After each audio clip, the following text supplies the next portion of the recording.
also received great partnerships from our supporters, UNICEF Tanzania. So Jane, you can just say a hand over there. But also UNDP through the Funguo program, who supported us with the resources to execute this exciting platform for young people to continuously catalyze an inclusive digital ecosystem for young people. But we also most recently support in digitizing of content and curriculum, etc. Yes, so the way we do it is through a peer-to-peer model. We recruit freshly graduates that are moving into unemployment or are underemployed, and we give them an opportunity for a one-year community placement where they go serve as facilitators and peer trainers in their communities. So we mobilize these tech-savvy leaders, we create entrepreneurial mindsets, and ensure digital inclusion. Number 3 is monetizing teachers' experience. Imagine if we have a shortage of those many teachers. Even the existing teachers could be at the heart of creating content that is circulated in different other schools where there's actually scarcity, and they can make money out of it.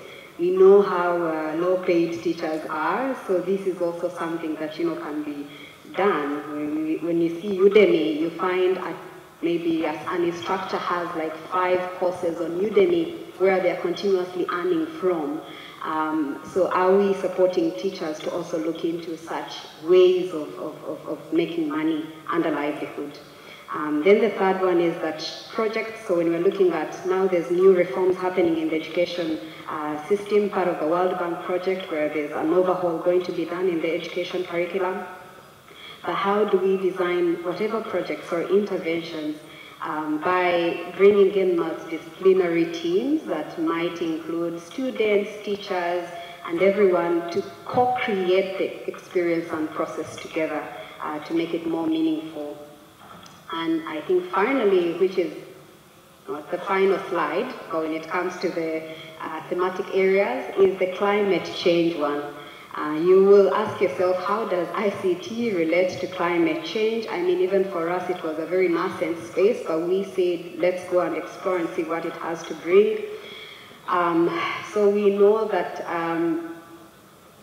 while it is still a very nascent space, the most effective way to integrate the ICT and climate change agendas is to use digital tools and platforms to reach more young people with the information about climate change and offer practical guidance on what to do about it. So many young people, we did a skills poll which had more than 7,000 young people from Tanzania respond to these specific questions. Do you know about climate change? Do you care about climate change? A majority of them said, I have no idea. And I think that's someone else's problem to solve, and we think that Tanzania's young population needs to be at the center of this. The ICT can play a role to bridge the information gap, to run campaigns through that and disseminate information through technology, whether it's social media, where young people can actually access this information and be climate smart. We also know that as early adopters of technology and creative thinkers, youth could be at the center of designing climate smart solutions, which are led by technology. So how do we harness this power of young people to design technology-enabled climate smart innovations?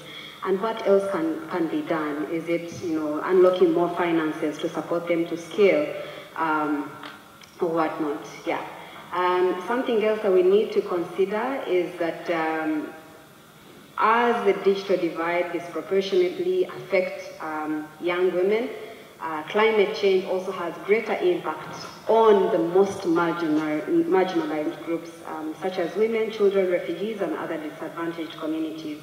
So when we bridge the digital divide, we'll also bridge the access to information so that these groups are able to stay connected and informed their personal health and safety if anything was to come up.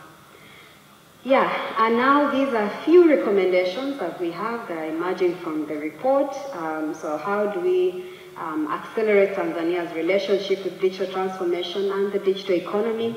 The government, we appreciate the government's effort. It has gradually been engaged in discussions about the digital economy, but the speed is not as fast. And so hence we need very fast-paced interventions, and we need them as far as yesterday, not tomorrow. But also there must be concerted efforts towards raising awareness within decision makers to design policies and frameworks that are very fast-paced around this same subject. We also need a greater grasp of the challenges that underpin the current digital divide. So we have rural women, we have young people that are not connected. Just recently, Kigoma was connected on the grid. It was never there before. We have all these classes and types of young people who are not homogeneous. So how do we design interventions that actually do consider all these different youth personas that we have in Tanzania? Tangible actions for our development partners in the room. This is my favorite part of the day. We've been at the center of seeing most strategies for development partners, but we think there are still very few that have integrated digital right now in the policies for development partners and the strategies for development partners. And we need to make a statement today that digital transformation should be a big part of the development partner programming. If at least 50% of donor projects include digital transformation component, would be going on a very good, bright future. So let's think about that. Let's introspect and see to what extent actually our programs and strategies are featuring that. Private sector needs to evolve to design the jobs for the future.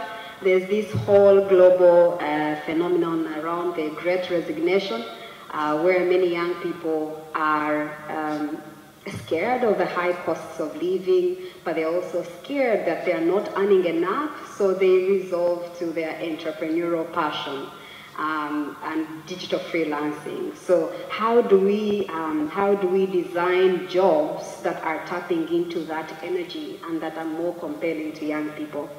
Then government offices, about that. Government offices also need to embrace digitalization, move from analog to digital and adapt to more advanced technologies that are not yet being used. That way, we'll be walking the talk. Finally, our conclusions here is how do we plan to support beyond the summit, because for us it's not just an event that happens every August, but there's interventions that happen beyond. For ICT and employment, we want to build further partnerships to continue impacting young people in the communities we serve. Currently, we are in 12 regions of Tanzania, mainland and Zanzibar, where we train nearly 8,000 young people with digital skills every month. We want to develop targeted messaging to communicate about online opportunities, micro-work, so that young people can know how to enroll themselves into these digital platforms to access opportunities. We also want to scale our programs and focus more on digital and soft skills. On ICT in education, we want to research and design teacher-centered approaches for 21st century learning. We already are doing that, but we want to scale that. We want to utilize our ICT programming to contribute to Tanzania, truly.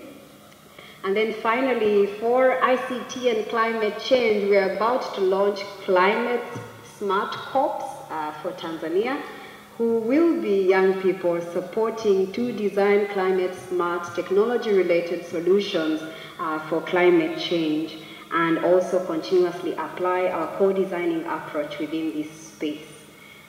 So that's a final quote for everyone, that everywhere is a transformative youth digital space. ICT is no longer an add-on or a nice thing to have. When harnessed by empowered young person, equipped with digital literacy and 21st century skills, technology can be a tool to build a future that is more inclusive, collaborative, and sustainable. Thank you.